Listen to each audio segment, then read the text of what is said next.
सभी को नमस्कार, आप सभी को प्रणाम और आप सभी के आशीर्वाद से हम श्रीमद् भगवत गीता का चौथा अध्याय ज्ञान कर्म संन्यास योग आज अभ्यास करेंगे।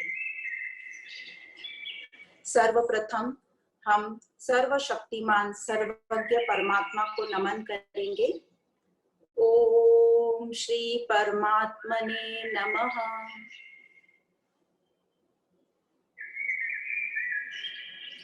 हमने तीसरे अध्याय में कर्म योग पढ़ा था और कर्म योग में हमने देखा कि क्यों कर्म करना हमारे लिए आवश्यक है। ऐसा अर्जुन का प्रश्न था तीसरे अध्याय में कि जब ज्ञान इतना इम्पोर्टेंट है तो हमें कर्म करने को क्यों कह रहे हैं।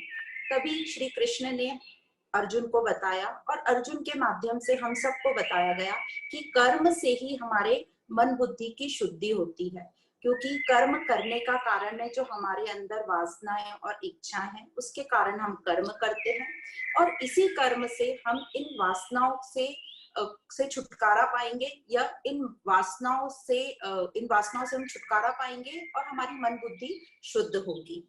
तो कर्म करना इसलिए आवश्यक है। अब कर्म करते वक्त हम क्या कर्म कर रहे हैं वो तो ठीक है, पर भाव ज्यादा इंपॉर्टेंट है कि किस भाव से, किस इंटेंशन से, किस उद्देश्य से हम कर्म कर रहे हैं।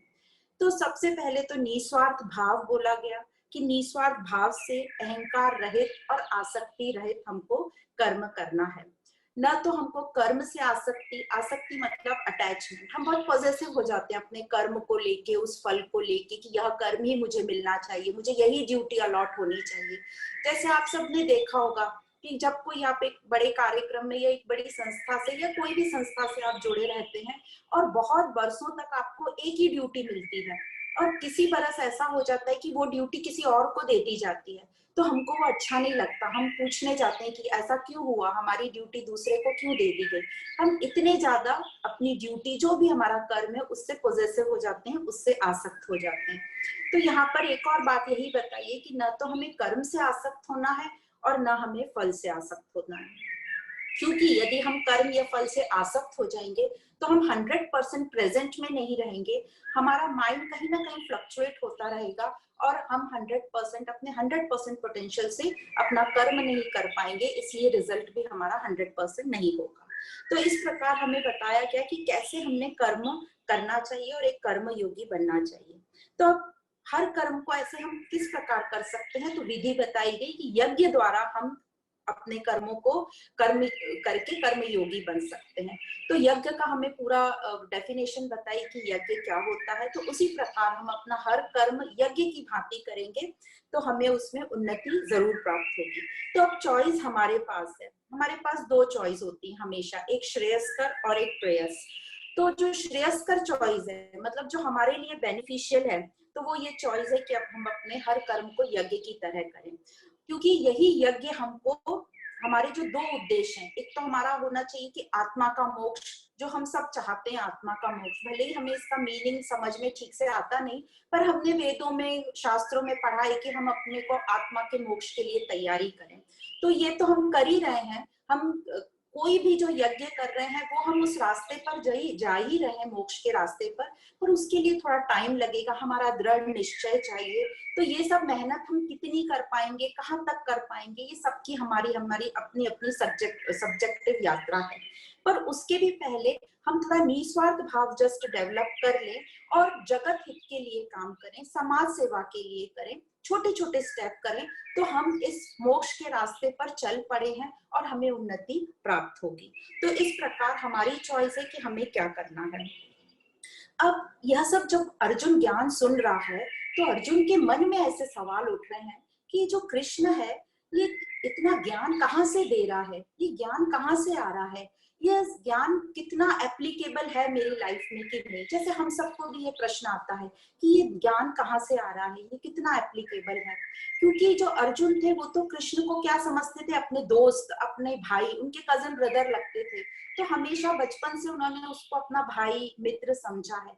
हाँ, वो ये भी जानते थे कि ये जो कृष्ण है ये बहुत ही विवेकपूर्ण है, मतलब बहुत ही वाइज इंसान है, इसमें ये बहुत ही होशियार है, इंटेलिजेंट है, ये सलाह बहुत अच्छी देता है, अपने कार्य बहुत अच्छे से करता है, ये पता है उनको, पर पूरी तरह ये भगवान है या ये अकर्ता है और आत्मा में स्थित है, ये उन्हें अभी ऐसे पूरा नहीं समझ में आया था।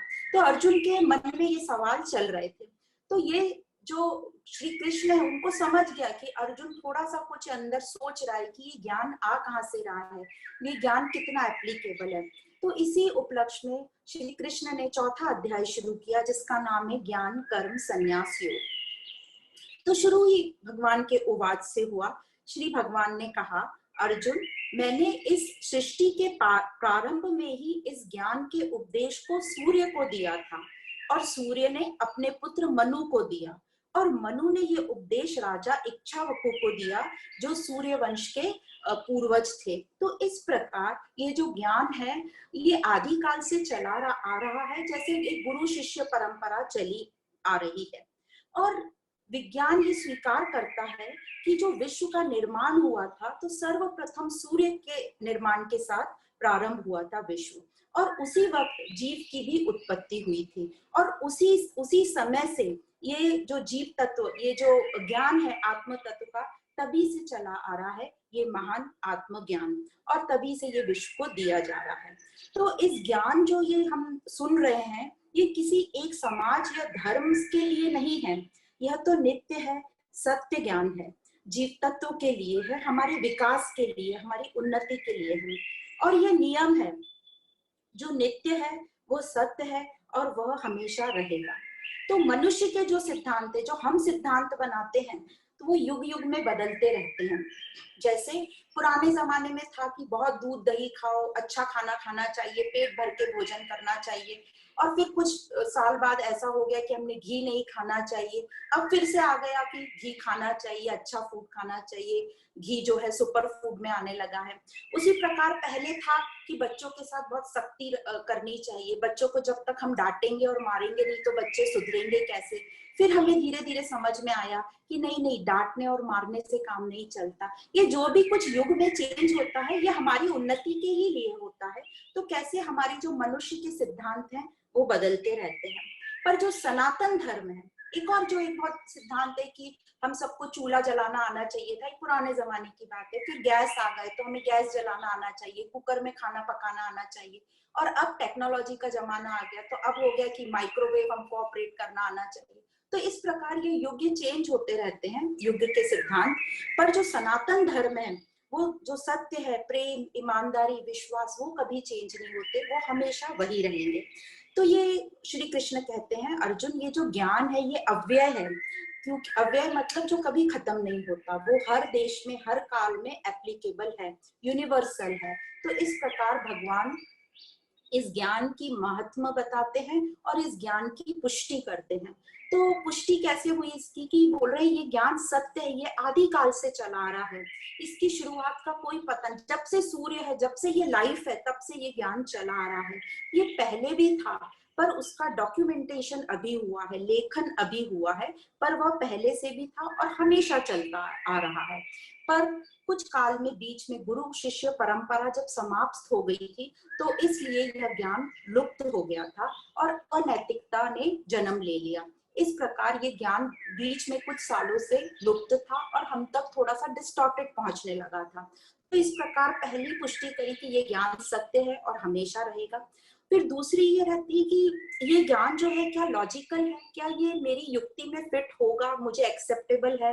तो बोला जाता है ये ज्ञान तो बहुत ही लॉजिकल है, तार्किक है, मतलब अभी भी हम समझ रहे हैं कि हाँ हम कर्म क्यों कर रहे हैं, क्योंकि कुछ ना कुछ हमारे अंदर इच्छा है, और जो भी ये हमें युक्ति से बता रहे हैं कि हम हर कर्म को कैसे अपना यज्ञ में कन्वर्ट करेंगे, वो भी अभी हम आगे पढ़ेंगे। तो ये ज्ञान बहुत लॉजिकल है, जो मेरी युक्ति में फिट हो जाता है। फिर तीसरा, क्या ये ज्ञान प्रैक्टिकल है, क्या ये प्रयोग में लाने लायक है, व्यवहार में लाने लायक है। तो हम देख रहे हैं कि जिसने भी इस ज्ञान को अपने व्यवहार में लाया है उसकी उन्नति हुई है और वो महात्मा कहलाए हैं। यदि कोई ज्ञान प्रैक्टिकली यूज नहीं होता तो वो आज तक चलता ही नहीं, यहाँ तक वो सिर्फ लिखावट बन के रह जाता। तो इस प्रकार इस ज्ञान की श्री कृष्ण ने पुष्टि की कि ये सत्य है, ये लॉजिकल है, युक्ति वाला है और प्रैक्टिकल है, जिसको हम यूज कर सकते हैं और ये ज्ञान हमेशा रहेगा। तो इसलिए अर्जुन, मैं ये ज्ञान तुम्हें दे रहा हूँ क्योंकि तुम मेरे भक्त हो और तुम मेरे मित्र हो। हम कोई भी जो बहुत वैल्यूएबल चीज है किसको देते हैं? जो हमारा बहुत प्रिय होता है, मित्र हो या भक्त हो।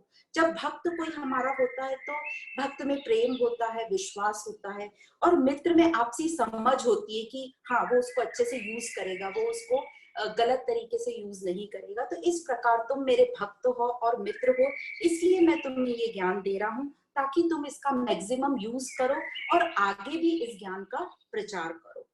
तो यहाँ तक अर्जुन ने सुना और अर्जुन पूछते हैं, पर आप तो मेरी जनरेशन के हैं, आज के हैं और सूर्य तो पहले थे, तो मैं कैसे ये समझूं कि ये जो योग है, ये जो ज्ञान है आपने सूर्य को दिया था। तो यहाँ पर ये बात आती है जो सेकंड अध्याय में हमने जीवन की निरंतरता पढ़ी थी, कंटिन्यूएशन ऑफ लाइफ, और हमने कर्मों के सिद्धांत पढ़े थे, कॉज एंड इफेक्ट, कारण और प्रभाव। तो उसी को भगवान फिर से एक्सप्लेन करते हैं, अर्जुन कर्मों के सिद्धांत के हिसाब से हमको जन्म लेना होता है, उसको हम बोलते हैं पुनर्जन्म। तो जैसे भी अपने कर्म करें तो उसका हमें फल लेने के लिए आगे आना ही पड़ता है, वो फल मुझे खींच ही लेते हैं। और ये एक बार कर्म करना मेरी चॉइस है, पर जो नेक्स्ट जो उसका फल आता है वो मेरी चॉइस नहीं है, इसलिए वो फल मुझे खींच लेते हैं और मुझे उस जगह पर, उस स्थान पर जन्म लेना पड़ता है। पर जो लोग अवतार जिसको बोलते हैं, जो लोग अपनी चॉइस से आते हैं या जिनके कर्म पूरे खत्म हो गए, जिनकी वासनाएं पूरी खत्म हो गई हैं, तो वो ये जन्म मरण के साइकिल में नहीं आते, पर वो अपनी मर्जी से जन्म लेते हैं। ये कब होता है? जब हमारी इच्छाएं पूरी खत्म हो जाती हैं और हमारे कोई कर्म फल बाकी नहीं रह जाते, और फिर वो अपनी मर्जी से आता है या समाज की पुकार से आता है, उसको बोलते हैं अवतार, मतलब इनकारनेशन।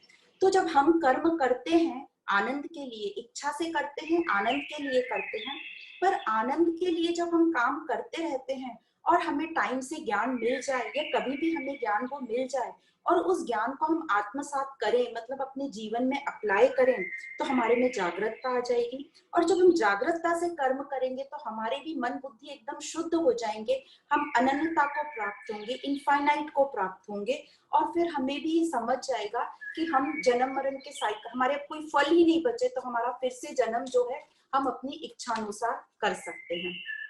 और वैदिक शास्त्रों में भी ये कहा गया है कि जिसको आत्म अनुभव हो गया है, मतलब जिसको स्वयं का साक्षात्कार हो गया है, वो अपनी इच्छा से आ सकते हैं।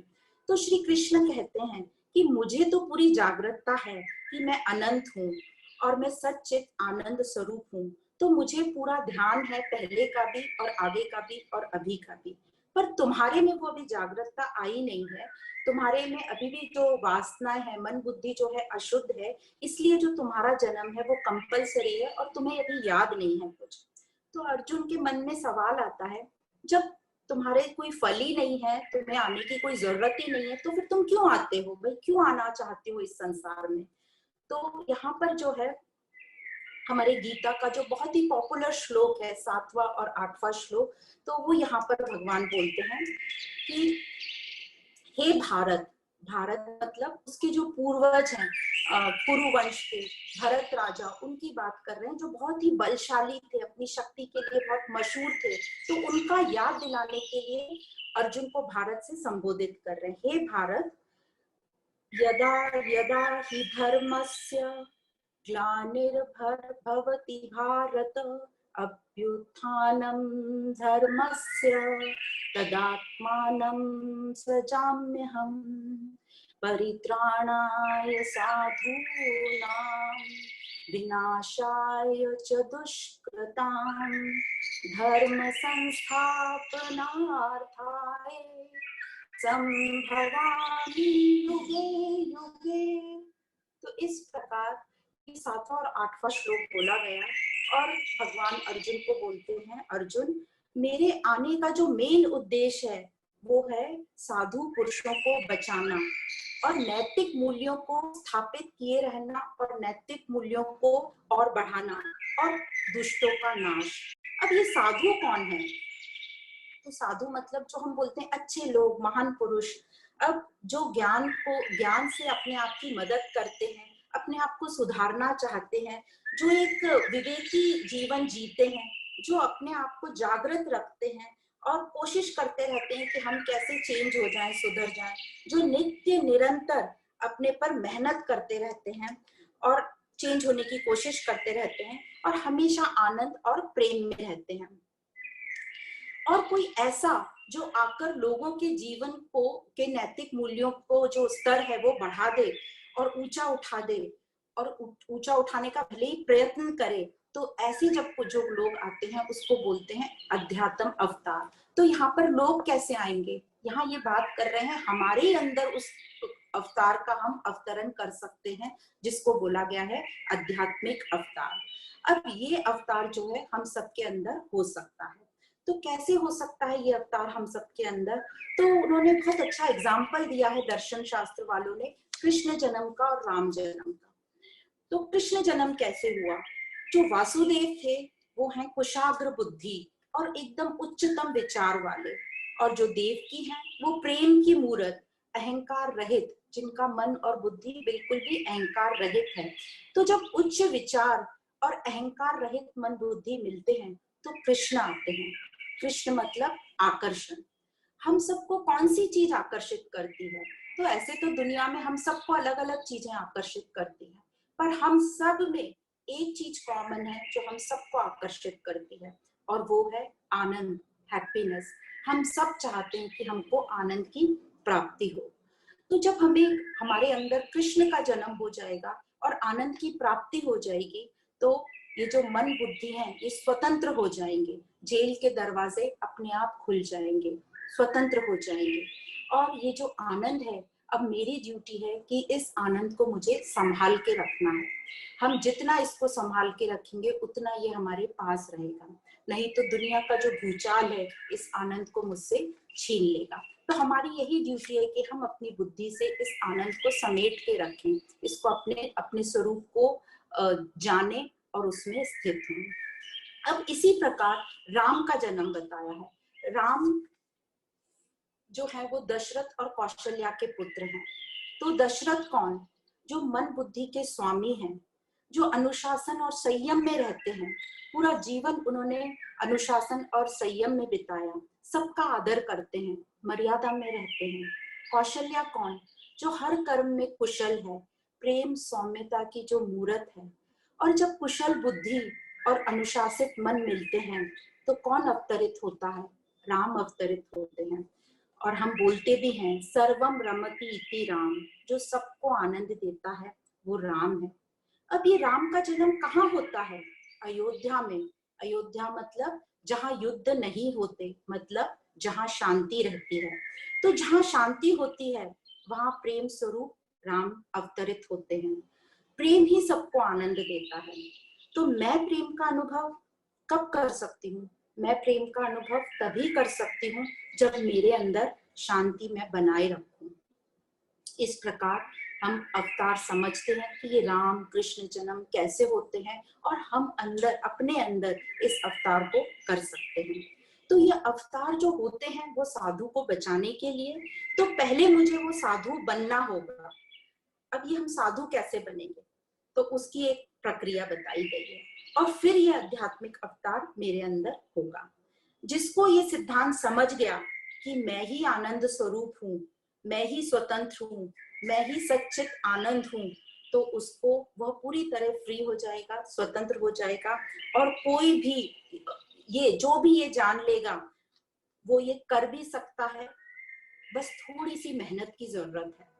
अब ये हम मेहनत कैसे करें, कैसे आगे बढ़े? इसके लिए तो हम पढ़ते आ रहे हैं कि दृढ़ निश्चय चाहिए, एक प्रेम भाव चाहिए, एक श्रद्धा चाहिए। पर उन सब के लिए हम स्वधर्म में यदि टिके रहें, स्थित हो जाएं, तो हम ये कर पाएंगे। अब स्वधर्म के लिए हम पहले से बात करते आ रहे हैं सेकंड अध्याय पे कि कोई भी जो कर्म हम स्वधर्म से करेंगे, मतलब जो मेरे स्वभाव के हिसाब से करेंगे, तो वह मुझे बहुत आनंद देगा। तो हम अपना जो है एक सिद्धांत हमें चुनना है, अपने आप को खोजना है कि कौन सा कर्म है मेरे अंदर, कौन सी ऐसी चीज है जो मैं करूं तो मुझे हमेशा आनंद की प्राप्ति हो, जो मुझे उन्नत करता रहे। ऐसा कुछ हमें चूज करना है जो मुझे अपने स्वरूप से जोड़े, मेरे अपने स्वरूप से मुझे नजदीक लाए, मतलब आनंद दे मुझे, जो मेरा अपना ध्यान अपनी ओर केंद्रित कराए रखे, मेरा फोकस मेरी तरफ रहे, मेरी सोच को पॉजिटिविटी में बदले, सकारात्मक सोच हो मेरी, मुझे हर दिन वो जीने में मजा आए, मुझे वो अनंतता को दर्शाए। तो ऐसा कोई सिद्धांत या ऐसा कोई मुझे मेरी क्वालिटी पकड़नी है और उसके हिसाब से काम करना है, तो मेरा जीवन एक महत्वपूर्ण जीवन बनेगा, मुझे जीने में मजा आएगा। और ये जो भी मैं सिद्धांत लूं वो मैं उससे वचनबद्ध होना है। तो हमें अपने स्वधर्म को चूज करना है कि हम क्या चीज ऐसी कर सकते हैं जो मुझे मेरे स्वरूप से बनाए रखेगी, मिलाए रखेगी। तो हमारा ध्यान हमेशा अपने स्वरूप की तरफ केंद्रित कराए रखेगी, मेरी सोच को सकारात्मक रखेगी, मुझे हर दिन जिसे करने में मजा आएगा, जीने में मजा आएगा, मुझे अनंतता दर्शाएगी, मेरे जीवन का महत्व बढ़ाएगी। और इस सिद्धांत से जो भी मैं चूज करूं उससे मुझे वचनबद्ध होना है, कमिटेड रहना है। तो जब भी हम चूज करें कि हम क्या करने, चेंज कर सकते हैं पर बार बार चेंज नहीं करना है, दो तीन भी आपकी क्वालिटीज हो सकती हैं, उस पर हम काम कर सकते हैं, पर एक बार आपने चूज कर लिया तो वो हम अपने इमोशन से, लाइक्स एंड डिसलाइक्स से चूज करते हैं। पर जब एक बार चूज कर लिया तो जब हम उस पर कार्य करेंगे तो वो बुद्धि से कार्य करें, क्योंकि यदि बार बार हम मन की सुनने लगेंगे तो मन हमको इधर उधर लाइक्स डिसलाइक्स और दूसरी इच्छाओं की तरफ खींच सकता है। तो बुद्धि से हमने कार्यरत रखना करना चाहिए। तो जब हमारा लक्ष्य ऊंचा हो जाता है, कोई भी कर्म करते वक्त जब हमारा लक्ष्य ऊंचा हो जाता है तो हमारी जो छोटी मोटी इच्छाएं, छोटी मोटी वासनाएं वो अपने आप ऑटोमेटिक खत्म होती हैं और हमारे व्यक्तित्व में शुद्धता आती है। हम जो कर्म है उसको यज्ञ की तरह कर सकते हैं और हम एक कर्म योगी कहलाएंगे। एग्जाम्पल के लिए जैसे हमने देखा कि कई लोग होते हैं जो रिसर्च में बहुत ज्यादा काम कर रहे हैं, तो उनके घर वालों की शिकायत होती है कि इनको तो ना खाने पीने का ठिकाना है, इनको तो कैसे भी कपड़े पहन लेते हैं, इनको तो कैसे भी बिना प्रेस के कपड़े दे दो ये पहन लेते हैं, इनको इन सब चीजों से कोई मतलब नहीं है। तो जब वो रिसर्च कर रहा है, मतलब कोई बड़ी भारी चीज पर काम कर रहा है जो समाज के लिए बहुत बेनिफिशियल रहेगी, तो उसको ये छोटी मोटी चीजों पे जरा भी लगाव नहीं रहता। उसी प्रकार आपने देखा होगा जब कोई एक एग्जाम गोइंग स्टूडेंट या आप भी कोई एक बड़ा कार्यक्रम या कुछ करने जा रहे हैं और कोई दूसरे आपके मित्र या बोलेंगे चलो अपन बाहर डिनर को चलते हैं, या कोई एक बच्चे जो एग्जाम गोइंग है उसको बोलेंगे कि एक दिन पहले एग्जाम के कि चलो अपन बाहर मूवी देख के आते हैं, तो वो मना कर देगा, वो बोलेगा एग्जाम है उसके बाद सोचेंगे। मतलब ये उसका लक्ष्य हाई एग्जाम के ऊपर टिका है, तो वो छोटी मोटी चीजें सब उसके अभी इतना उसको ज्यादा मायने नहीं रखती है। इसी प्रकार जब हमको कोई सुपीरियर क्वालिटी की चीज मिल जाती है तो इंफीरियर क्वालिटी की चीज हम छोड़ देते हैं। तो जब हमारा लक्ष्य उच्च हो जाएगा तो हम ये छोटी मोटी जो हमारी इच्छाएं वासनाएं वो अपने आप ड्रॉप हो जाएंगी। अब ये जो स्वधर्म है ये कैसे चूज करना है, ये हमारे स्वभाव के बेसिस पे, जिस हिसाब से हमारे जो 4 वर्ण विभाजित हैं, क्षत्रिय, ब्राह्मण, वैश्य और शूद्र, तो ये 4 जो हमारे मेन है ये हमारे स्वभाव के अनुसार ही विभाजित हैं। तो इनके हिसाब से हम देखेंगे कि हम कहाँ फिट होते हैं। जैसे जो ब्राह्मण है वो टीचिंग का जॉब अच्छा करेंगे या वो एडवाइस देने का काम अच्छा करेंगे, वो ज्यादा बुद्धि से काम करते हैं। जो क्षत्रिय होते हैं वो लीडर्स होते हैं, सोसाइटी की सिक्योरिटी के लिए काम करते हैं, समाज की सुरक्षा के लिए काम करते हैं। जो वैश्य होते हैं वो बिजनेस में बहुत अच्छे रहते हैं। जो शूद्र होते हैं उनके हाथ के काम में बहुत सफाई रहती है या वो सुपरविजन का काम बहुत अच्छा करते हैं। तो इस प्रकार से हम भी अपना देखेंगे कहाँ हम फिट बैठते हैं, उस हिसाब से अपनी जो स्वधर्म है वो चूज करेंगे। अब ये जो भी 4 वर्ण है ये जन्म से नहीं है, ये कर्म और अपने स्वभाव पर डिपेंड करता है। तो हम देखेंगे पुराने जमाने में जो राजा लोग थे वो लोग क्षत्रिय थे पर वो ज्ञान भी पूरा लेते थे, तो उनका अच्छा मिक्सचर होता था ब्राह्मण और क्षत्रिय का, तो वो राज ऋषि कहलाते थे। वो अपना राज्य पूरे ज्ञान के साथ चलाते थे, तो उनको राज ऋषि कहा जाता है। तो इस तरीके से हमारे में भी कॉम्बिनेशन हो सकता है। अब जब हम स्वधर्म के हिसाब से काम करते हैं या स्वधर्म के आधार पर काम करते हैं, वो मेरे ही गुणों के आधार पे हुआ, मेरे स्वभाव के आधार पर हुआ, तो हमें कर्म करते वक्त की बहुत पूर्णता की फीलिंग होती है, बहुत आनंद की फीलिंग होती है, और हमें फल की ज्यादा क्रेविंग या चिंता नहीं होती। तो ना तो शिकायत होती है कि मैंने ये क्या मैं काम कर रही हूँ, मुझे मेरा तो मन नहीं लग रहा है, बोर हो रहा है, ये सब कट ऑफ हो जाते हैं, ये शिकायत नहीं होती, और फ्यूचर फल की हमें क्रेविंग नहीं होती, उसकी चिंता नहीं होती। और जब हम स्वधर्म में काम करते हैं, ये रिजल्ट हमें क्यों मिलते हैं? क्योंकि हमारा मन, बुद्धि और बॉडी, शरीर मन बुद्धि तीनों जो है हमारे बहुत सुसंगठित होकर अच्छे से काम करते हैं, तो हमें वो कर्म करने में बड़ा आनंद आता है और पूर्णता की फीलिंग होती है, और हर प्रक्रिया वो जो है आनंदमय प्रक्रिया हो जाती है। तो इसी प्रकार कहते हैं, जब स्वधर्म से चलोगे तो ये आनंद की प्राप्ति होगी, इसीलिए बार बार स्वधर्म पर हमें जोर लगा रहे हैं। तो एक बड़ी अच्छी सी एक स्टोरी इसमें बताते हैं कि एक फैमिली है, फैमिली में है माँ बाप और दो छोटे बच्चे। तो वो फैमिली डिसाइड करती है कि हमको कहीं बाहर घूमने जाना है, सैटरडे संडे है। तो वो बच्चे बोलते हैं एक शहर में एग्जीबिशन लगा है, तो हम सब वो देखने चलते हैं। तो सब तैयार होते हैं और वो एग्जीबिशन के लिए निकलते हैं। वो जो एग्जीबिशन रहती है उस शहर से करीब 2 घंटा दूर पर रहती है। तो सब कार में निकलते हैं, इंजॉय करते हैं, खाते पीते गाना गाते हुए जाते हैं। और जब वो वहां पहुंचते हैं एग्जीबिशन के लिए, तो किसी कारण से उस दिन वो एग्जीबिशन बंद होती है। तो वो एग्जीबिशन को बंद देखकर जो पेरेंट्स थे, माँ बाप, वो बड़े दुखी हो जाते हैं कि अरे हम इतनी दूर से आए बच्चों को लेकर और ये एग्जीबिशन तो बंद है। तभी वो दोनों छोटे बच्चे बोलते हैं, अरे कोई बात नहीं, एग्जीबिशन बंद है तो कोई बात नहीं, पर हमने जो पूरे रास्ते इतना एंजॉय किया वो हमारे लिए बहुत मेमोरेबल है। तो इस तरीके से हमने अपनी हर प्रक्रिया, हर जो भी हमारी जर्नी है उसको हम एंजॉय करेंगे, तो उसका फल हमें थोड़ा सा कम ज्यादा भी मिलेगा, तो हमें बहुत ज्यादा उसमें विक्षेपता या बुरा फील नहीं होगा। तो ज्ञान से हमें अपने कर्म के स्वरूप को समझना है, अवेयरनेस रखनी है, जागरूकता लानी है, प्रेजेंट में रह के पॉजिटिविटी के साथ, पेशेंस के साथ और परसिवरेंस के साथ। तो ये जो 4 शब्द हैं बहुत ही इंपॉर्टेंट है। जागरूकता तो आएगी ज्ञान से, और साथ में प्रेजेंट में रहना मतलब वर्तमान में रहना, पेशेंस के साथ मतलब धीरज के साथ, परसिवरेंस मतलब नित्य निरंतर उस कार्य की ओर लगे रहना।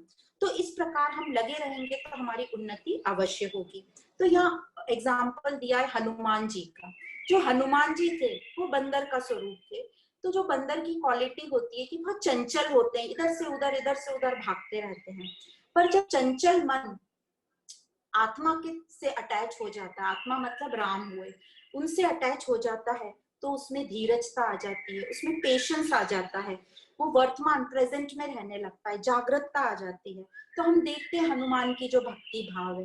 तो इस प्रकार हम स्वधर्म में रहेंगे, ज्ञान के साथ अपने स्वरूप को जानेंगे, तो हमारे में जागरूकता आएगी। अब जिसने भी ये आनंदमय जीवन बिताए हैं, जितने भी हम एग्जाम्पल ले लें, वो सब अकर्ता है, मतलब ये नहीं बोलते कि मैंने किया, वो समझते हैं कि मैं तो एक इंस्ट्रूमेंट हूँ जो भगवान या परमात्मा के द्वारा मैं चूज किया गया हूँ। तो उसका आभार प्रकट करते हैं और अपने कर्म करते रहते हैं। तो जिन सब ने भी ये किया है उन सबको उन्नति प्राप्त हुई है, आनंद प्राप्त हुई है। तो कृष्ण कहते हैं सबने किया है अर्जुन, तो तू भी ये जरूर।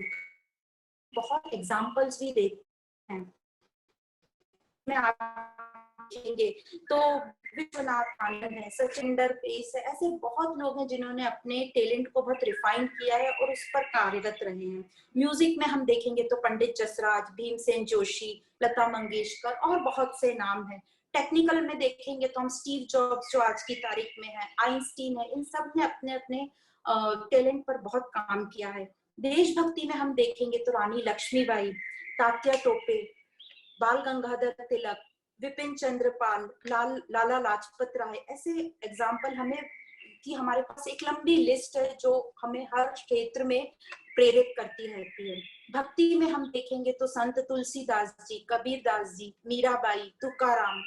तो इस तरीके से एग्जाम्पल हैं जिसने भी उन्नति और जो भी महान बने हैं, उन सब ने ये जो कर्म सिद्धांत है फॉलो किया है। अब बहुत लोगों को ये कंफ्यूजन होता है कि ये कर्म और अकर्म क्या है। जैसे अभी बताया कि ये जो महान लोग हैं ये अपने आप को अकर्मी, अकर्ता समझते हैं। अकर्ता मतलब कैसे, कहने का मतलब मैंने नहीं किया, मैं डूअर नहीं हूँ, ये सृष्टि मेरे से करा रही है, मैं सिर्फ एक इंस्ट्रूमेंट जैसे यूज हो रहा हूँ। तो यहाँ पर क्लासिफिकेशन दिया है, कर्म का वर्गीकरण किया है। तो कर्म तीन प्रकार के बोले, एक तो कर्म, दूसरा विकर्म और तीसरा अकर्म। तो जो कर्म में आएगा वो है हमारे कर्तव्य कर्म, जो मेरे लिए अच्छे हैं, मेरे स्वास्थ्य के लिए अच्छे हैं। तो इसमें आएगा नित्य कर्म और नैमित्तिक कर्म। नित्य कर्म मेरे रेगुलर रूटीन के कर्म, मेरी सब रिस्पॉन्सिबिलिटीज जो भी हैं as a parent, as a बच्चे, हम समाज के प्रति, देश के प्रति। तो ये हो गए हमारे नित्य कर्म और नैमित्तिक कर्म। नैमित्तिक कर्म में हमारी स्पेशल ड्यूटीज हो जाती हैं, जैसे किसी के प्रति सेवा भाव होना, या मुझे ही ऐसा लगे कि नहीं मैंने ये काम करना चाहिए, आभार प्रकट करना चाहिए। तो ये सब हो गई मेरी स्पेशल ड्यूटीज। तो ये जो सब कर्म मिला के नियतम कर्म कहलाते हैं, हमारी ऑब्लिगेटरी ड्यूटीज। और ये कर्म, ये करना हमारे लिए अनिवार्य है। तो विकर्म क्या हुआ? विकर्म जो नहीं करना चाहिए। तो हम सबको पता है क्या नहीं करना चाहिए। झूठ बोलना, चोरी करना, किसी को दुख देना, विचलित करना, किसी को धोखा देना। तो ये सब हो गए विकर्म। और हम सबके पास ये हमारे में इन्नेट क्वालिटी है, हमारे में विवेक है, हम जानते हैं कौन से कर्म विकर्म है और हमें नहीं करना चाहिए। पर कई बार जो हमारा रजोगुण है वो हमसे ये करवा लेता है, तो वहां हमें फोर्स डालकर उसको चेक करना है। अब तीसरा हुआ अकर्म। अकर्म क्या है? तो अकर्म जो नाम ही बोलता है, जहाँ कर्म नहीं है। तो जब ये हमको जागरूकता आ जाएगी कि मैं कौन हूँ, और जब समझ जाएगा कि मैं आत्म स्वरूप हूँ और आत्मा तो कुछ करता ही नहीं है, सिर्फ उसकी मौजूदगी में सब होता है, तो वो समझ जाता है अपना सिद्धांत कि मैं करता नहीं हूँ, मैं कर्म नहीं करता। अब ऐसे योगी को कुछ भी फर्क नहीं पड़ता और उसको कुछ भी आसक्ति नहीं है, वो करे या ना करे। तो बाहर से भले ही हमें लगेगा कि वो कर्म कर रहा है, पर अंदर से उसको पता है कि ये मैं नहीं कर रहा हूँ, ये तो ये सृष्टि मेरे से करवा रही है। और उसका जो मन बुद्धि है वो पूरा आत्मा में लीन, मतलब मनोलय हो जाएगा। मन और बुद्धि लीन हो चुकी है, सारी वासनाएं खत्म हो चुकी हैं और वो आत्मा के साथ मिल चुका है। तो इसको बोलते हैं कर्म में अकर्म। तो बाहर से भले ही आपको दिखेगा वो दौड़ रहा है, भाग रहा है, कुछ कुछ कर रहा है, पर अंदर से वो नॉन डूअर है, मैं नहीं करता, अकर्ता है। और इसी प्रकार फिर एक शब्द आता है अकर्म में कर्म। तो इसी प्रकार ये जो महान लोग होते हैं, योगी लोग, वो जानते हैं कि जो आत्मा है ये तो अकर्ता है, पर इस आत्मा में पूरी क्षमता है कुछ भी करने की, उसमें पूरा पोटेंशियल है। तो जिस प्रकार एक इंजीनियर को या हम लोगों को भी अब पता है कि लाइट चालू नहीं है, इसका मतलब ये नहीं है कि अंदर करंट नहीं है, अंदर करंट है, बस स्विच ऑन करने की जरूरत है। वो करंट में पूरा पोटेंशियल है इस लाइट को प्रकाशित करने की। तो उसी प्रकार इन योगियों को पता है कि भले ही बाहर से जो है हम कुछ नहीं कर रहे या नहीं दिख रहे, पर उनका जो मन बुद्धि है वो अंदर जो है आत्मा के चिंतन में लगा हुआ है। और यह लोग पूरे साक्षी भाव, मतलब विटनेस भाव में रहते हैं। जैसे एक एक्टर रहता है स्टेज पर, कि वो एक्टिंग कर रहा है, अपने सारे रोल कर रहा है, पर उसको रियल में पता है कि मैं कौन हूँ, मैं कुछ और हूँ, मैं आनंद स्वरूप हूँ। और ये एक्टिंग तो मैं सिर्फ संसार में अपना अपना जो रोल है अपने कर्तव्य निभाने के लिए कर रहा हूँ। तो आगे बताया जाता है ये जो मुक्त पुरुष है या जो ये महात्मा लोग हैं, ये कैसी, इनमें क्या चीजें ऐसी रहती हैं? तो वो फर्स्ट बोलते हैं नित्य तृप्तो, मतलब वो नित्य संतुष्ट रहते हैं। तो हमको भी अपना जो मन है वो ट्रेन करना है कि मुझे जो भी कुछ मिला है मैं उससे बहुत सेटिस्फाइड हूँ और विचलित नहीं होना है। अब कई बार हमें लगता है कि हमारे पास तो पूरी चीज नहीं है, सामने वाले के पास या वो जो है सामने जो भी आपको दिख रहा है उनके पास भगवान ने ज्यादा उनपे तुष्टमान है और हमारे पे नहीं है। ऐसे हमारे पर बहुत विचार आते हैं और इसके बहुत दृष्टांत भी हैं कि एक बार एक लेडी को लगा कि भगवान ने मुझे कुछ नहीं दिया है और मेरी जो सामने रहते हैं उनको सब कुछ दिया है। तो शायद ये दृष्टांत बताया था पहले, फिर भी रिपीट करेंगे। वो गुरुजी के पास जाती है कि भगवान ने ऐसा अन्याय क्यों किया है। तो गुरुजी उसको बोलते हैं कि अच्छा तुम देख के आओ, जो तुम्हारे सामने रहती हैं वो रोज दिन भर क्या करती हैं। उसको ये शिकायत थी कि जो मेरे सामने रहती है वो तो रोज सुबह 9 बजे तैयार होके बढ़िया मर्सिडीज में बैठ के निकल जाती हैं और शाम को आती हैं, और मैं दिन भर घर के काम में उलझी हुई रहती हूँ। तो जब उन्होंने दूसरे दिन देखा अपने जो जो सामने रहते थे, रोज बाहर जाते थे सुबह 9 बजे, तो उन्होंने देखा कि वो कहाँ जाते हैं, तो वो एक मेंटल असाइलम में जाते हैं जहाँ उनके 2 बच्चे हैं जो मेंटली रिटार्डेड हैं। तब उसको समझा कि नहीं, मेरे पास जो दिया है वो भगवान ने बहुत अच्छा दिया है, सब कुछ राइट दिया है। तो इसी प्रकार से कहते हैं जो भी आपके पास है उससे सेटिस्फाइड हो। पर अब यहाँ पे क्वेश्चन आता है, यदि हम सेटिस्फाइड हो जाएंगे तो फिर हम आगे कुछ करने की हमारी इच्छा नहीं होगी। यूजुअली सब लोगों का ये प्रश्न होता है, यदि हम अपने आप को सेटिस्फाइड फील करेंगे, कंटेंटेड फील करेंगे, तो हम आगे कुछ करने की हमारी इच्छा ही नहीं होगी। तो यहाँ ज्ञान ये बताता है कि इसलिए मत करो कि मेरे पास नहीं है, इसलिए करो कि मैं फुल तृप्त हूँ और अब जो मैं करने जा रहा हूँ वो मैं समाज के लिए करने जा रहा हूँ और अपने आप को आनंदित करने जा रहा हूँ। तो ये जो यदि हम अपना सिद्धांत पकड़ लें कि हम इसलिए कर रहे हैं क्योंकि मेरे पास है नहीं, तो इसको हम बदल के करेंगे, मैं तृप्त हूँ, मैं नित्य तृप्त हूँ, पर मैं और करना चाह रही हूँ ताकि मुझे और आनंद मिले और वो आनंद में समाज में भी बांट पाऊं। दूसरी क्वालिटी होती है कर्म फल संग। तो कर्म फल का संग नहीं करना है। ये जो महात्मा लोग होते हैं ये ना कर्म से अटैच होते हैं ना फल से। तो क्यों नहीं होते, ये क्यों बोल रहे हैं कि कर्म और फल दोनों से संग नहीं करना है? क्योंकि फल हमारे हाथ में नहीं है। फल जो है बहुत सारी दूसरी चीजों पर निर्भर करता है, हमारे बहुत सारे पास्ट के कर्मों पे डिपेंड करता है, क्लाइमेट पे डिपेंड करता है, पूरी जगत पर डिपेंड करता है। और जो हो चुका है पुराने पास्ट कर्म, उनको तो हम चेंज नहीं कर सकते, और पूरे ये जगत की हर चीज मेरे कंट्रोल में नहीं है। इसलिए फल से आसक्त मत हो। और क्योंकि मन हमारा इधर उधर दौड़ता रहेगा, वो कर्म करते वक्त फ्यूचर में जाता जाएगा कि इसका फल अच्छा मिलेगा कि नहीं, तो हम 100% अपने कर्म पे कंसंट्रेट नहीं करेंगे। तो इसलिए ना फल से आसक्त हो ना कर्म से आसक्त हो। अब जो भी है उसमें कंटेंटेड फील करो। तो यहाँ पर ये कर्म और फल का त्याग नहीं बोल रहे हैं, पर उससे जो हमें आसक्ति हो जाती है, अटैचमेंट, पोजेसिवनेस हो जाती है और चिंता हो जाती है, उसका त्याग करने को बोल रहे हैं। और फिर जो भी हमें रिजल्ट मिले अपना कर्म प्रेजेंट में करते वक्त, उस जो रिजल्ट है उसको प्रसाद जैसा ये महात्मा लोग अपनाते हैं। और तीसरा बोलते हैं निराश्रय। निराश्रय मतलब किसी के से उनको आशा नहीं है, वो किसी पे भी डिपेंडेंट नहीं है, खास करके अपने आनंद के लिए वो किसी पर भी डिपेंड नहीं है। और फ्यूचर पे तो वो बिल्कुल भी डिपेंड नहीं है। हम फ्यूचर पे कि आज जो हमने कर्म किया उसका फल कल आने वाला है, तो हम उस पर डिपेंड करते हैं।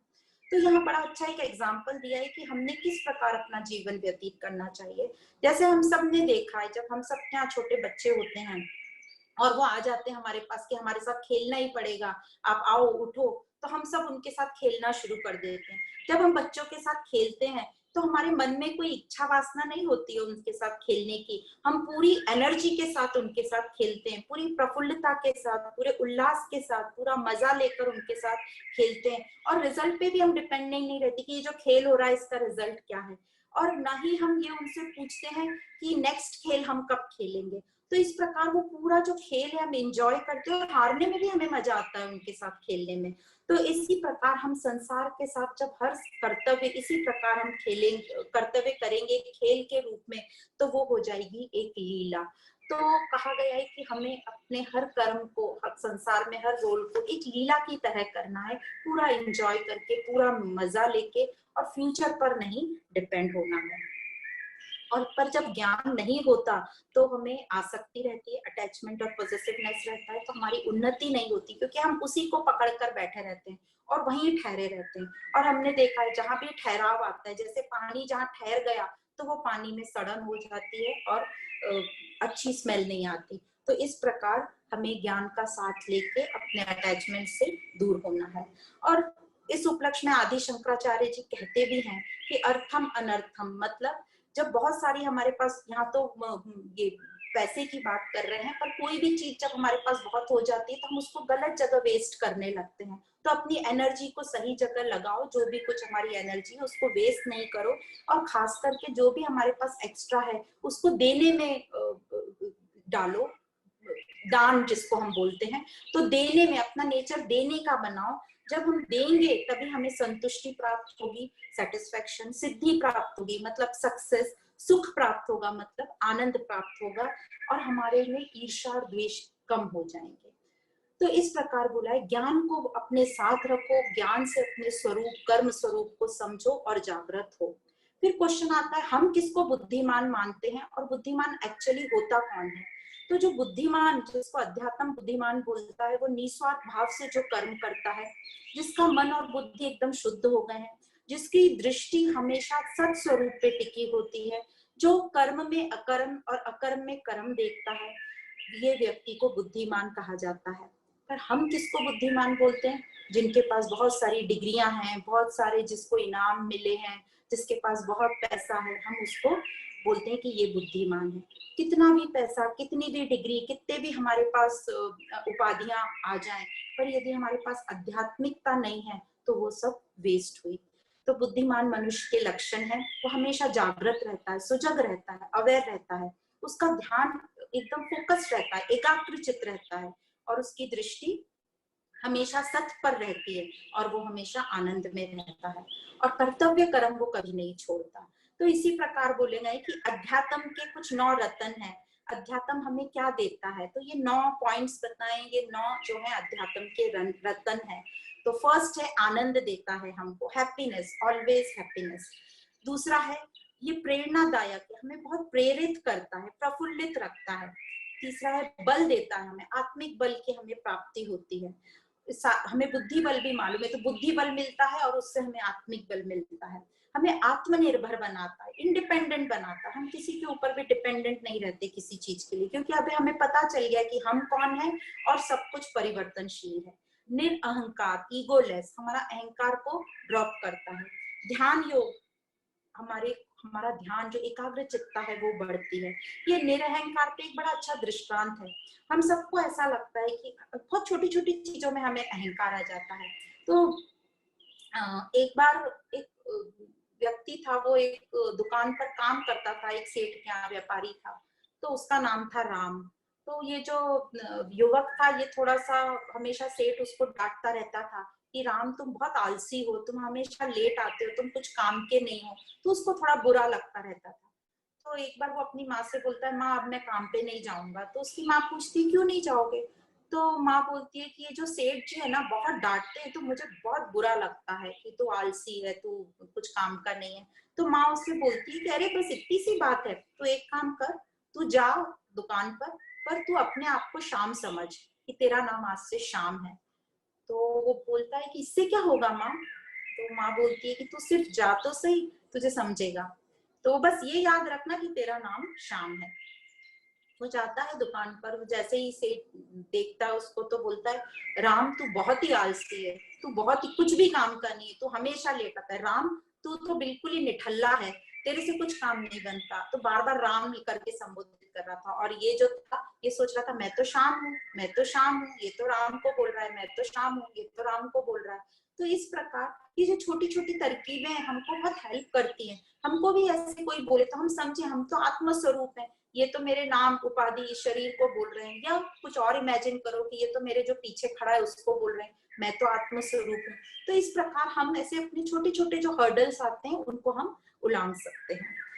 फिर संन्यास, संन्यास मतलब त्याग। अब त्याग किसका करता है? ये जो अध्यात्म है किसका त्याग कराता है? वो सिर्फ हमसे ये कराता है कि हम ज्यादा संग्रह नहीं करें, जितना जरूरी है हम उतनी चीज को यूज करें, और हमेशा देने में बिलीव करें। पावर ऑफ गिविंग बताता है हमें, संयम में रहना सिखाता है हमें, और अपने को किसी से कंपेयर नहीं करो। ये बहुत बड़ी बात है, हम हमेशा अपने को दूसरों से कंपेयर करते हैं। हमें अपने को अपने से ही कंपेयर करना है कि मेरी उन्नति कहाँ से कहाँ हुई है, हमें दूसरों से कंपेयर नहीं करना है। और आता है ये हमें जो 3 गुण है उसको अच्छे से हम समझ जाते हैं। ये अध्यात्म हमें समझा देता है कि हर कोई ये 3 गुणों में घूम रहा है, इसलिए तुम्हें किसी का सबको क्षमा करते चलो, कोई तुम्हें कुछ भी बोल रहा है, और खुद अपने आप को भी क्षमा करो। और नवा है 3 योग, ज्ञान योग, भक्ति योग और कर्म योग। ये बताता है कि तीनों योग का हम साथ लेके हम अपने मन बुद्धि को एकदम शुद्ध करते हैं और अपने हर कर्म को हम यज्ञ की तरह बनाते हैं। तो इस प्रकार अध्यात्म के ये 9 रत्न हैं। अब आगे बताते हैं कि कैसे हम अपने हर कर्म को यज्ञ में परिवर्तित कर सकते हैं। तो कुल 12 यज्ञ बताए गए हैं यहाँ पर, और जो हर कर्म को हम यदि यज्ञ की भावना से करेंगे, और जब हम करते हैं हर कर्म को यज्ञ की भावना से, तो हम सबको पता है जब भी हमारे घर ऐसे यज्ञ या हवन होता है तो हम क्या बिल्कुल फ्रेश, ताजी और अच्छी चीजें यूज करते हैं। तो उसी को हम ध्यान में रखेंगे कि हम जो भी अपने अंदर डालें, सिर्फ भोजन से नहीं, खाने, हर इंद्रियों से, तो हर चीज हमारी फ्रेश हो, प्योर हो, जिस तरीके से हम यज्ञ में यूज करते हैं। अब यज्ञ का रिजल्ट क्या होता है, वो मेरे स्वरूप से मेरा साक्षात्कार कराएगी और उसके पहले ही मुझे आनंद की प्राप्ति होगी। तो बाहर अग्नि में हमें कुछ नहीं डालना है, हमें जो भी डालना है हमारे अंदर की अग्नि में मुझे अर्पण करना है। अब हर एक कर्म में भाव जो रहेगा ब्रह्म अर्पण, जैसे हम बोलते भी हैं, हम कुछ भी जो काम करते ब्रह्म अर्पण, पर आज ऐसा हो गया है कि हम सब ये मैकेनिकल बोलते हैं, इसका मतलब हमें नहीं पता, क्योंकि सबका मूल ब्रह्म है, इसलिए हम ब्रह्म अर्पण बोलते हैं। तो अर्पण करने वाला जो मैं कर रही हूँ वो भी ब्रह्म का रूप है, जिसको अर्पण कर रही हूँ सामने, यदि अग्नि या मेरा शरीर है, वो भी ब्रह्म है, और जो अर्पण हो रहा है, जो वस्तु अर्पण हो रही है, वह भी ब्रह्म का रूप है। इसलिए जो मूल में ब्रह्म भाव है, इसलिए हर चीज ब्रह्म में है, और हम बोलते हैं ब्रह्म अर्पण। तो यहाँ से शुरू होते हैं यज्ञ, हमें 12 यज्ञ बताए गए हैं, और ये जो है कैसे हर एक हमारा जो कर्म है ये यज्ञ में परिवर्तन हो सकता है, और ये सिर्फ एक दिन करने से काम नहीं चलेगा, इसको हमें हमेशा सततम मतलब निरंतर करना होगा। तो यह हमको हमारी आदत बनानी होगी कि हम हर दिन इस हिसाब से चले, दिन फिर महीने फिर साल और पूरी लाइफ, जब तक हमें अपने स्वरूप का अनुभव नहीं हो जाता। तो डरने की बात नहीं है, एक बार ये आदत हो जाती है कि हर चीज में मैं उसको याद करूं, और आदत होने के बाद तो फिर कुछ हमें रुकावट आती नहीं है। तो सबसे पहला है देव यज्ञ। जो देव यज्ञ है, देव मतलब प्रकाशित करना, तो देव यहाँ बोला गया है हमारी ज्ञान इंद्रियों को। तो ज्ञान इंद्रियों द्वारा जो भी हम प्रकाशित करते हैं, ज्ञान इंद्रियां जैसे शब्द, स्पर्श, रूप, रस, गंध, ये जो पांचों इंद्रियां हैं, तो इन पांचों इंद्रियों से हम जो भी अपने अंदर लेते हैं वो सब उसको सही जगह से मतलब आनंद स्वरूप से जोड़े, उसमें याद रखें कि ये परमात्मा, जैसे हम कोई ध्वनि सुन रहे हैं तो उसमें आप परमात्मा के लिए बोलो कि अरे वाह, आश्चर्य प्रकट करो कि ऐसी भी ध्वनि है, और उसको बहुत प्यार से और प्रेम से सुनो। हम कुछ भी रूप रंग देख रहे हैं तो उसमें नेगेटिविटी ना देखें हम, और उसमें पॉजिटिविटी देखें कि अच्छा यह भी रंग हो सकता है, ऐसा भी रंग होता है, परमात्मा की सृष्टि, परमात्मा की लीला। ऐसे करके हमारे जो पांचों ज्ञान इंद्रियां हैं उनको हम पॉजिटिविटी से जोड़ेंगे। और जो आहुति हो रही है वो ये हो रही है कि जो भी हम देख रहे हैं बाहर से, जो हम अंदर ले रहे हैं वो हुई आहुति, और जो बाहर आ रहा है वो हुआ वो यज्ञ का परिणाम। तो जो अंदर जा रहा है आहुति को हम अच्छी से अच्छे पॉजिटिव वाइब्रेशन दे के लें, और जो हमारा रिएक्शन हो रहा है वो भी पॉजिटिव निकले। तो ये हुआ देव यज्ञ। फिर हुआ ब्रह्म यज्ञ। तो हम देखते हैं सबसे लोएस्ट इंद्रियों से हम शुरू कर रहे हैं और धीरे धीरे हम आगे बढ़ेंगे। फिर हुआ ब्रह्म यज्ञ। ब्रह्म का मतलब होता है बहुत बड़ा, अनंत, अनंत स्वरूप। तो यहाँ पर इनका कहना है कि हम आत्मा जो अनंत स्वरूप है, इसके अलावा जो भी मेरी आइडेंटिटी में सोचती हूँ, जो भी मैंने अपने पास रख रखा है कि मैं यहाँ की मिनिस्टर हूँ, या मैं यहाँ की प्रिंसिपल हूँ, यहाँ की डीन हूँ, या मैं जो भी मेरे पास उपाधियां हैं आत्मा के अलावा, उन सबको मुझे ड्रॉप करना है। तो क्या अर्पण करना है मुझे? मेरा आत्मा के अलावा जो भी स्वरूप मैं सोचती हूँ वो हूँ, उसको मुझे ड्रॉप करना है। तो ये जब हम, ये हमारी आहुति हुई जो हम अर्पण कर रहे हैं, और उसका जो अंदर रिजल्ट जो मिलेगा वो मिलेगा मेरा, मुझे अंदर शांति मिलेगी और मुझे आनंद की प्राप्ति होगी। तो ये हुआ ब्रह्म यज्ञ। तीसरा है संयमता, संयम रखना अपने आप पर। तो ये जो भी इंद्रियों से हमारे अंदर जा रहा है, कान से, आंख से, नाक से, जिह्वा से, त्वचा से, तो ये जो भी अंदर मेरे जा रहा है वो हुई आहुति। तो जब हम अंदर ले रहे हैं और फिर जब उनसे जो रिएक्शन अंदर हो रहा है, ये रिएक्शन जो है हमारा फिर से पॉजिटिव रिएक्शन निकले, ऐसा निकले कि भगवान को मैं आभार प्रकट करूं, कृतज्ञता प्रकट करूं कि मैं आज सुन पा रही हूँ, देख पा रही हूँ, बोल पा रही हूँ, मैं किसी चीज का टेस्ट अच्छे से ले पा रही हूँ। और जब इसके रिएक्शन में निकले, टेस्ट में, जैसे हम पॉजिटिव हो जाते हैं, जैसे कुछ मैंने मिठाई खाई आज जो हमने खाई, तो हम पुरानी चीज से कंपेयर करने लगते हैं इसको कि नहीं नहीं, मेरी जो माँ के हाथ की थी वो ज्यादा स्वादिष्ट थी, आज तो खाने में मजा नहीं आ रहा। तो इस टाइप की जो चीजें होती हैं, जो हम पुराने में चले जाते हैं, तो हम प्रेजेंट में लेके उसको एंजॉय नहीं कर सकते। तो यहाँ पर हमें थोड़ा संयमता बरतनी है कि हम प्रेजेंट में जो भी हमें मिल रहा है हम उसे इंजॉय करें। तो यहाँ पर बोलते हैं डिलेड करो अपना, थोड़ा सा रुक जाओ, जो भी हम प्रक्रिया बाहर दे रहे हैं रुको। और उस जैसे समझो आपको हो गया कि हमें मीठे का बहुत शौक है, हमने खाया और हमें लग रहा है हमें और खाना चाहिए, पर मेरी सेहत के लिए यदि ठीक नहीं है तो हम बोलेंगे हम इसको कल लाएंगे, कल खाएंगे। तो कल पे डाल दो वो चीजें, जो चीजें आपसे कंट्रोल आज नहीं हो रही है। तो ऐसे हमें थोड़ा सा इस पे संयम बरतना पड़ेगा, और ये तभी होगा जब हमें ज्ञान से जागरूकता आएगी और यह हम अपनी जागरूकता के साथ अपनी इंद्रियों को कंट्रोल कर सकते हैं। तो इस प्रकार ये हुआ संयमता का यज्ञ। फिर है चौथा जो यज्ञ है वो इंद्रियों का यज्ञ। अब इंद्रियों का यज्ञ अभी हमने पहले भी पढ़ा इंद्रिया, फिर हमने तीसरे में पढ़ा इंद्रियों के लेवल पे हमें संयम करना पड़ेगा। अब यहाँ बोल रहे इंद्रियों का यज्ञ मतलब जो मन है वो इंद्रियों का राजा है। तो हमें मन को ट्रेन करना है, मन को कंट्रोल करना है कि किसी भी चीज में, क्योंकि इंद्रियां नहीं डिसाइड ज्यादा करती हैं, ज्यादा तो मन डिसाइड करता है अपने पास्ट एक्सपीरियंस से। तो हमें अपने पास्ट एक्सपीरियंस को ध्यान में रख, बहुत ज्यादा नहीं ध्यान उससे कंपेयर करना है, पुराने से नए को, प्रेजेंट में रहना है और जो प्रेजेंट है उसको एंजॉय करना है। तो ये हुआ इंद्रियों का यज्ञ, इसको सेल्फ रिस्ट्रेन भी बोलते हैं। पहला हुआ सिर्फ संयम, फिर हुआ अपने आप को सेल्फ रिस्ट्रेन। फिर पांचवा यज्ञ है वो है सेल्फ कंट्रोल, आत्म संयम योग। आत्म संयम योग में हमारा विल पावर अब हमको बनाना है। तो हम पहले इंद्रियों के लेवल पे थे, फिर धीरे धीरे मन के लेवल पे आए, अब हम आ गए आत्म संयम, मतलब अब बुद्धि के लेवल पे हम आ गए, विल पावर कंट्रोल करना है हमको। क्योंकि जो विल पावर है, धृति या धारण शक्ति है, ये बुद्धि का ही एक पार्ट होता है। तो यहाँ पे हमको जो सब हमारी जो इंद्रियां जो सब फंक्शन कर रही हैं, उन सबको यदि हमारी बुद्धि कुशाग्र है तो बुद्धि मन को कंट्रोल कर लेगी। जो हमारी गलत गलत इच्छाएं हो रही हैं, नेगेटिव इच्छाएं हो रही हैं, तो वो मन को वहीं कंट्रोल कर लेगी, तो इंद्रियां ऑटोमेटिकली सब कंट्रोल हो जाएंगे। फिर छठा है द्रव्य यज्ञ। अब हम इंद्रियों से आए मन पे, मन से आए बुद्धि पे, अब आए हम द्रव्य यज्ञ। द्रव्य मतलब जो हम दान में वस्तुएं देते हैं, पहले अनाज वगैरह देते थे, आज भी हम अनाज देते हैं या कोई और वस्तुएं देते हैं। तो हम किसको देते हैं? जिसको जरूरत होती है।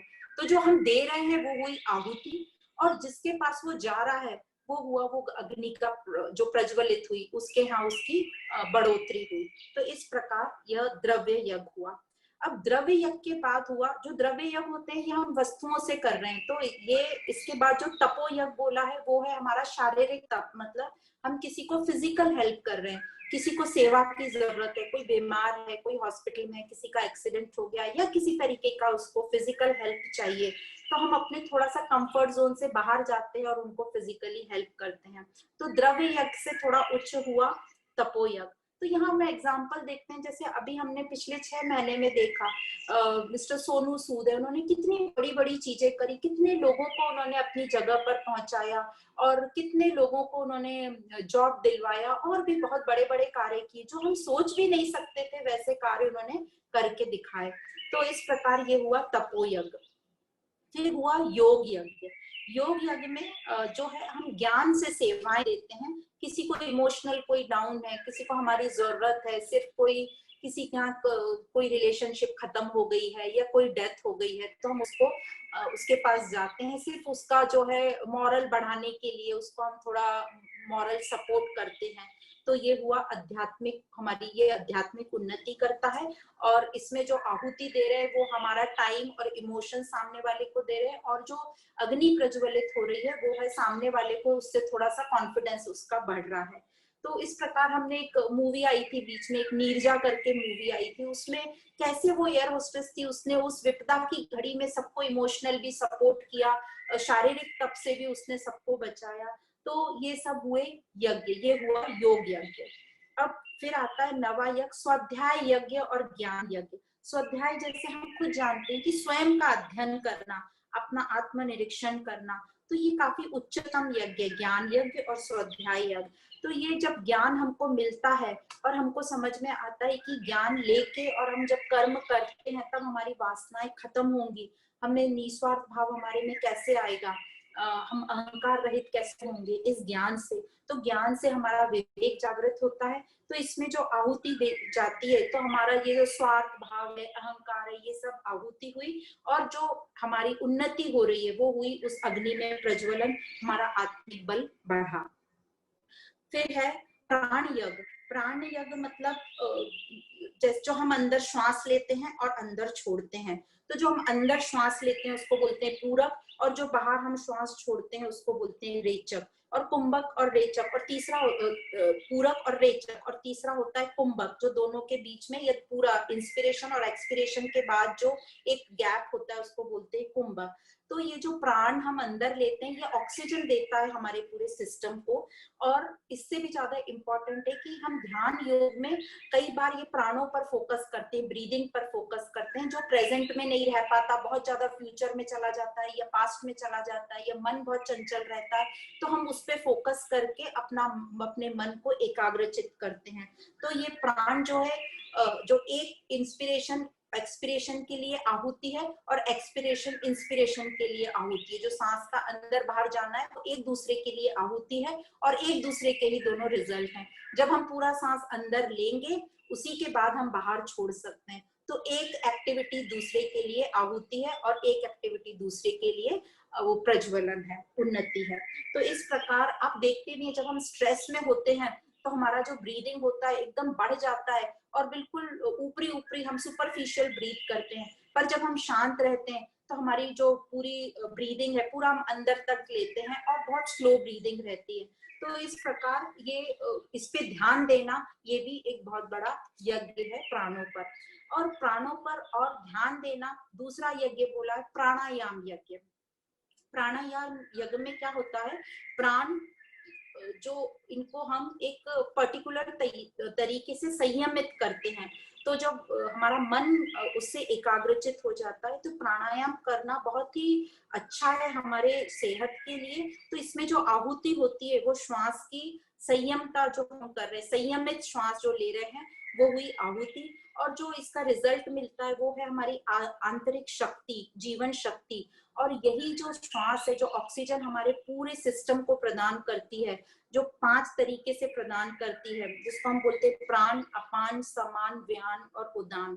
तो जो प्राण है ये जो ऑक्सीजन हमारे अंदर गया, अपान जो है जो हमारे एक्सक्रीटरी सिस्टम, मल मूत्र विसर्जन का जो काम करता है।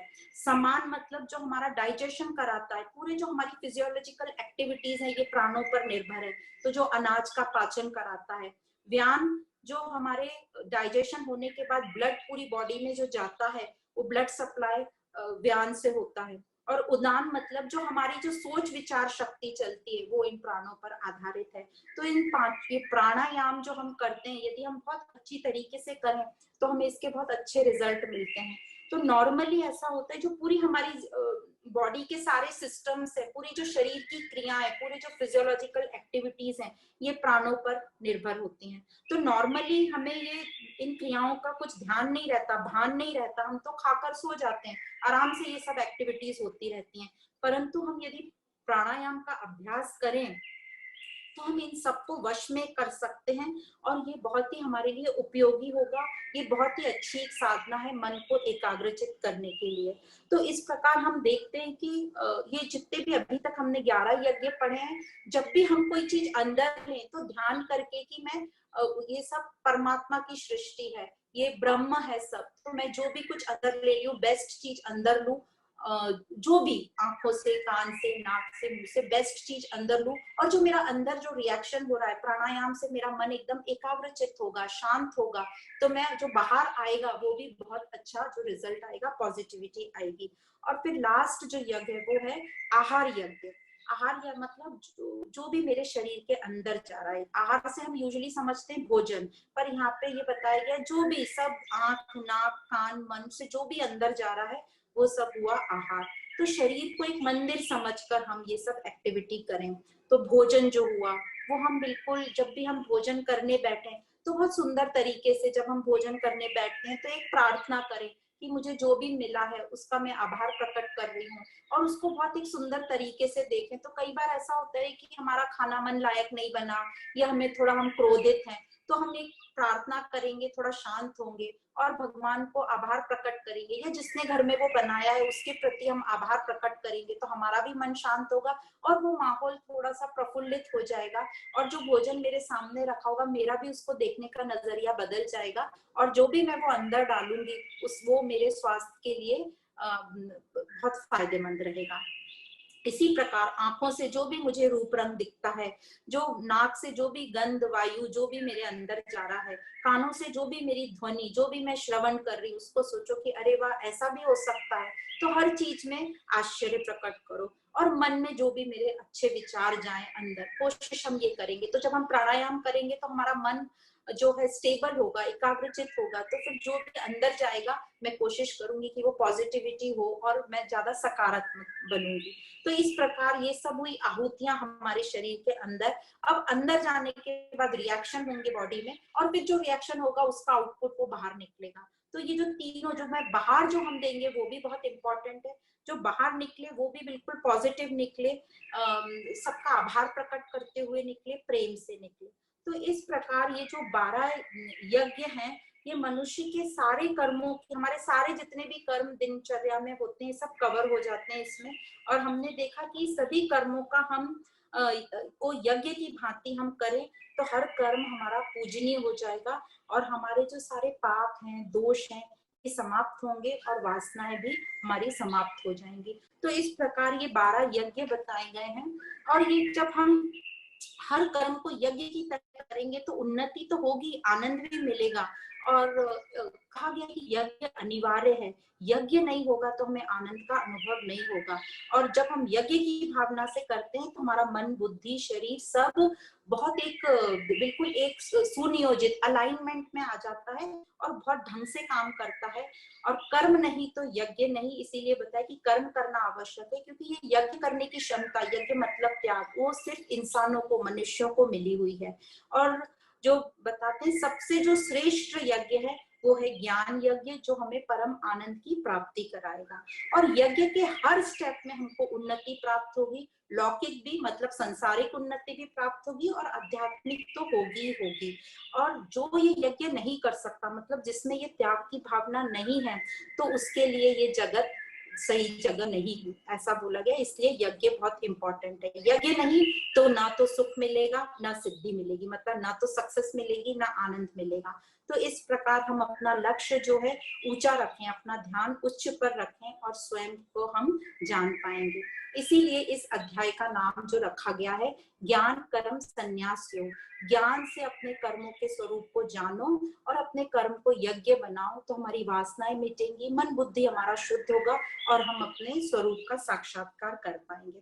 तो इस प्रकार यहाँ तक यज्ञ बताया। अब आगे बताते हैं कि ये गुरु कौन है। तो बोला गया आगे श्लोक में कि मैं ही अपना बेस्ट गुरु हूँ। और पर गुरु कौन, यदि फिजिकल हम गुरु किसी को व्यक्ति के रूप में गुरु माने, तो ये है कि जो मुझे मेरे स्वरूप से मिला दे, जो मुझे आत्मनिर्भर बना दे। पर उसके भी पहले मुझे जो मेरे अंदर जो गुरु है, मेरे अंदर जो पावर है, उसको जगाना है। और जो व्यक्तिगत इंडिविजुअल जो शारीरिक रूप में जो गुरु होगा, वो ऐसा होना चाहिए जो मेरे स्वरूप से मुझे जोड़ दे अब और मुझे आत्मनिर्भर बनाते। तो जब भी हम गुरु हम चूज करते हैं, तो गुरु के प्रति समर्पण भाव होना चाहिए, सेवा भाव होना चाहिए, और गुरु के आगे हमारा अहंकार खत्म होना चाहिए। तो गुरु के सामने हमें एक बताए कि प्रणाम करना चाहिए, और दूसरा प्रश्न हम जिसके सामने अच्छे से कर सकते हैं, और गुरु भी अहंकार रहित होगा तो हमें भी उसके सामने झुकने की इच्छा होगी। तो गुरु भी अहंकार रहित होना चाहिए और उससे हम प्रश्न पूछ सकें, ऐसा होना चाहिए, और जिसकी हम सेवा और जिस पर विश्वास कर सकें, ऐसा। तो जब हम प्रणाम करते हैं तो नेचुरली गुरु जो होगा वो एकदम अकर्ता आत्मिक पावर में होगा, जिसका मन बुद्धि एकदम शुद्ध हो गया है। तो यहाँ पर जो हमारे गुरु हैं वो तो श्री कृष्ण हैं, जो कि आत्मा में टिके हुए हैं। तो जब उनको हम प्रणाम करते हैं तो हमारा अहंकार खत्म होगा, और झुकना मतलब हमारा अहंकार खत्म। और बार बार क्यों बोलते हैं नमस्कार करने में, क्योंकि हम झुकते हैं, खड़े होते हैं, फिर हमारे में अहंकार आ जाता है, इसलिए बार बार प्रणिपात करने को बोलते हैं। प्रणिपात मतलब जब हम झुकते हैं, साष्टांग नमस्कार करते हैं, तो हमारा जो दिल है और दिमाग है वो उस जो सामने व्यक्ति है उसके चरणों में आ जाता है, और वो जो व्यक्ति है जो गुरु है वो तो आत्मा का ही रूप है, तो हम आत्मा को शरणागत हो गए, हम आत्मा को सरेंडर हो गए, ऐसा इसका मन है, ऐसा इसका मत है। तो इस प्रकार बताते हैं कि गुरु कौन है, पर सबसे पहले बोला हम ही अपने सबसे बड़े गुरु हैं, तो हमारे अंदर के पावर को हमें जगाना है। अब हम कितने भी दोष युक्त हों, कई लोगों को लगता है हमारे तो कर्म ही बहुत खराब है, हम तो चेंज नहीं हो सकते, पर यहाँ ऐसा कहा गया है, भगवान कह रहे हैं कि तेरे कितने भी दोष हों, ये जो ज्ञान की नाव है, तो अब नाव में तो आजकल कोई तैरता नहीं, तो हम बोल सकते हैं नाव की जो क्रूज है, ये जो जहाज है, ये हमको हमारे गंतव्य डेस्टिनेशन तक अवश्य पहुंचा देगा। तो ये ज्ञान को बिल्कुल आत्मसात करें। दूसरा, ये ज्ञान की जो अग्नि है ये सारे हमारे दोष भस्म कर देगी, इसमें इतना पावर है। तो हम भी देखते हैं कितना भी हमारा बुरा सपना हो, कई बार हम सबने ऐसे बहुत ही बुरे सपने देखे हैं कि मुझे कोई पकड़ रहा है, मुझे कोई मार रहा है, मैं कहीं से गिर रही हूँ, या मेरे सामने शेर आ गया और मैं बहुत पसीना पसीना हो गई सपने में। पर जैसे ही हमारी जाग खुलती है तो हम बिल्कुल अरे ये तो सब झूठ था। तो वैसे ही जब ज्ञान हमारे साथ रहेगा तो ये जो भी अब अज्ञान में है, ये हमारा ये अज्ञान पूरा नष्ट हो जाएगा, मुझ में जागरूकता आ जाएगी और मैं सत असत को समझ पाऊंगा और मैं साक्षी भाव दृष्टा भाव में आ जाऊंगा, विटनेस का पावर मुझे मिल जाएगा। और आगे बोलते हैं कि ये जो योग है ज्ञान योग, इससे जुड़ो। योग का मतलब ही है जुड़ना। योग जो वर्ड है युज शब्द से आया, युज मतलब जुड़ना। तो और ये योग के 3 सिद्धांत हैं, कर्म योग, ज्ञान योग और भक्ति योग। तो कर्म योग से मेरे शरीर से मैं कर्म करती हूँ, और भक्ति से मैं मन से जो मेरे इमोशंस भक्ति, और ज्ञान मतलब बुद्धि से। तीनों को जब हम अपनी लाइफ में अप्लाई करेंगे तो हमारा मन शुद्ध होगा और मन शांत होगा, और मन शांत जब होता है तभी हम बड़े काम कर सकते हैं। तो उसी प्रकार जो कर्म योग जब हम करते हैं तो हमारा संयम होगा, जैसे हमने इंद्रियों में सब देखा, संयमता से आएंगे, और हमारा जो भाव है एटीट्यूड वो शिफ्ट होगा देने में, लोगों को देने में हमारा शिफ्ट होगा। और भक्ति योग से हम ये समझेंगे कि आज मेरे पास क्या नहीं है, ये शरीर है, हर कोई वस्तु है जो मुझे मेरे डेली रूटीन के लिए चाहिए। तो जब मुझे समझेगा कि मेरे पास सब है, राइट टाइम पे मेरे पास सब राइट चीज मुझे मिली है, तो मुझे आभार प्रदर्शन मैं कर पाऊंगी, मुझे उस परमात्मा के लिए ग्रेटिट्यूड की फीलिंग आएगी और एक प्यार उत्पन्न होगा। तो इस प्रकार भक्ति योग से हमें प्यार उत्पन्न होता है, प्रेम उत्पन्न होता है। और ज्ञान योग से मुझे पता चलता है कि मैं कौन हूँ। जब हमें पता चलता है कि मैं कौन हूँ, मुझे असत और असत अच्छे से समझ में आता है, तो मेरा जो मोह खत्म होता है, मोह कलिलम, मेरा मोह खत्म होता है और एकत्व का भाव आता है। तो इस प्रकार हमारा मन बुद्धि सब शांत होता है, और मन शांत होता है तभी हम ध्यान कर सकते हैं, और शांत मन ही एक बड़ा काम कर सकता है। और इस लेवल को, इस स्टेज को जब मन शांत हो जाता है उसको बोलते हैं उपरति। अब ये जो मन शांत हमारा हुआ है, जैसे बोला गया शांत मन ही बड़े काम कर सकता है, तो एक बड़ा अच्छा दृष्टांत है। एक बार एक प्रोफेसर रहते हैं, वो एक बड़ा लेक्चर लेने जा रहे होते हैं कार्यक्रम में, और वो प्रोफेसर भी बड़े विख्यात होते हैं। तो जब वो जा रहे थे अपनी कार से तो उन्होंने देखा कि एक स्लम में, एक कीचड़ में बहुत सारे छोटे छोटे सुअर के बच्चे फंसे हुए हैं। पर वो आगे निकल गए। जब वो आगे निकले तो उनको लगा कि वो यदि सुअर के बच्चों को मैंने नहीं बचाया और किसी ने और ने नहीं बचाया तो मर जाएंगे थोड़ी देर में। तो उन्होंने अपने ड्राइवर को कहा गाड़ी पीछे लो। तो उन्होंने गाड़ी पीछे ली, वो गाड़ी में से उतरे, उन्होंने सब सुअर के बच्चों को निकाल के बाहर रखा, और फिर वो वैसी गंदी हालत में गए लेक्चर लेने।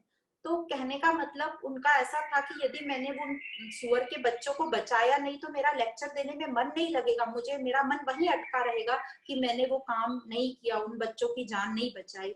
तो शांत मन ही एक बड़ा काम कर सकता है।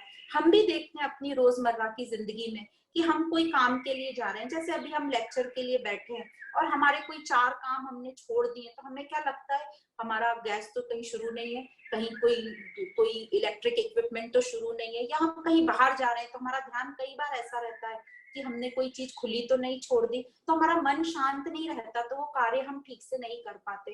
इसलिए प्रेजेंट में रहेंगे, धीरज में रहेंगे, तो हम अपने सारे काम निपटा के फिर अपने मेन लक्ष्य की तरफ बढ़ सकते हैं। पर ये अब ज्ञान हम प्राप्त कैसे करें? तो कर्म योग, ज्ञान योग, भक्ति योग तो हमें पता ही है, और प्रेम और श्रद्धा ये भक्ति से हमें आ रही है, कर्म योग से हमारा एटीट्यूड बदल रहा है, ज्ञान योग से हमारे में समत्व भाव आ रहा है। पर कभी कभी हम बहुत आलसी हो जाते, नहीं करते, तो कभी कभी हठ योग का साथ लेना पड़ता है, प्रेशराइज करके हमें अपने आप को धक्का देना पड़ता है कि नहीं नहीं मुझे तो ये करना ही है, दृढ़ निश्चय करना पड़ता है। तो उसके लिए जब मन बहुत चंचल हो जाता है, अपनी बात नहीं सुनता, कंट्रोल में नहीं रहता, तो उसके लिए जो प्राणायाम है वो करना आवश्यक है। हम ओम का उच्चारण करें, थोड़ा मेडिटेशन करें, तो जब ये थोड़ा थोड़ा हम शुरू कर देते हैं तो हम अपने शरीर मन बुद्धि पे नियंत्रण पा लेते हैं, हमारा मन बुद्धि थोड़ा रिफ्रेश हो जाता है, एक्टिव हो जाता है, और फिर जब हम कर्म योग और ज्ञान योग, भक्ति योग फिर से शुरू करते हैं तो हमारे कार्य में हमें डिफरेंस पता चलेगा, हमें उन्नति मिलेगी और आनंद की प्राप्ति होगी। बोलते हैं आनंद की तो प्राप्ति है ही इसका गोल, उन्नति जो है वो तो इसका साइड इफेक्ट है। तो मेन हमें आनंद करते वक्त ही आनंद की प्राप्ति हो जाएगी। अब ये सब हम कैसे करें, तो बोलते हैं श्रद्धा और प्रेम से। श्रद्धा से, तत्परता से हमें ज्ञान प्राप्त हो सकता है। जैसे बताया कि ये ज्ञान कैसे प्राप्त करें, तो पहले ही आया था ज्ञान और प्रेम। तो ज्ञान और प्रेम, कर्म योग, ज्ञान योग, भक्ति योग जब हम शुरू करते हैं तो श्रद्धा और प्रेम हमारे में आने लगता है। और तत्परता से, श्रद्धा रहेगी तो तत्परता से हमें ज्ञान की प्राप्ति हो जाएगी। कहा जाता है श्रद्धावान लभते ज्ञानम और संशयात्मा विनश्यति, मतलब गलत धारणाएं हमारी भस्म हो जाएंगी। तो श्रद्धा ये क्या है? श्रद्धा है विश्वास, समझ, लगन, निष्ठा और प्रेम। श्रद्धा हमारी बुद्धि की वह क्षमता है जो हमारी, जो भी हमारा लक्ष्य है या जो भी हमारी मान्यता है उसके प्रति हमारा विश्वास, हमारी समझ, हमारा प्रेम, लगन और निष्ठा को बढ़ाती है, और उस लक्ष्य के प्रति जो साधन है उसके प्रति भी विश्वास बढ़ाती है हमारा। यह है श्रद्धा। तो ये सब चीजें जब मिल जाती हैं तो ये श्रद्धा कहलाती है। अब श्रद्धा बढ़ती जाएगी हमारी तो हम आत्मनिर्भर होते जाएंगे, हमारे विचार बदलेंगे और हमारा आत्मिक बल बढ़ेगा, हमारे को आत्मिक बल की प्राप्ति होगी। और यह सत्य को प्राप्त करना हमारा जन्म सिद्ध अधिकार है। हमारा जन्म ही इसलिए हुआ है कि हम इस सत्य ज्ञान को प्राप्त करें। तो श्री कृष्ण कहते हैं हे भारत उत्तिष्ठ भव, उत्तिष्ठ भारत मतलब उठो, जागो। तो अर्जुन के साथ हम सबको कह रहे हैं, और यहाँ भारत का मतलब है कि अपनी संस्कृति से जुड़ो। ये आध्यात्मिक ज्ञान हमारी जड़ें हैं, तो इसको रिजेक्ट मत करो, इनसे जुड़ो। और ये जो कर्म योग, ज्ञान योग, भक्ति योग है, इस मार्ग पर चलते रहोगे तो हमारी उन्नति अवश्य ही अवश्य है। तो इस प्रकार आखिरी श्लोक में बोलते हैं तस्मात् ज्ञान संभूतम, इसलिए इस ज्ञान को अपनाओ। इस ज्ञान को हमने आत्मसात करेंगे तो हमारी उन्नति अवश्य है। ये ज्ञान हमारे लिए इस तरीके का काम करता है जैसे बरसात में रेनकोट या छाता काम करते हैं। जैसे स्पीड ब्रेकर पे हम गाड़ी एकदम धीमी कर देते हैं, अच्छी गाड़ियों में शॉक एब्जॉर्बर होते हैं तो हमें वो स्पीड ब्रेकर नहीं लगता। इसी प्रकार यह जो ज्ञान है हमारे लिए इंसुलेशन का काम करता है। तो इस प्रकार यह सुंदर ज्ञान यज्ञ के साथ श्रीमद् भगवद गीता का ब्रह्म विद्या योग शास्त्र श्री कृष्ण अर्जुन संवाद के रूप में चौथा अध्याय ज्ञान कर्म संन्यास योग यहाँ समाप्त होता है। आप सभी को बहुत बहुत धन्यवाद एवं प्रणाम।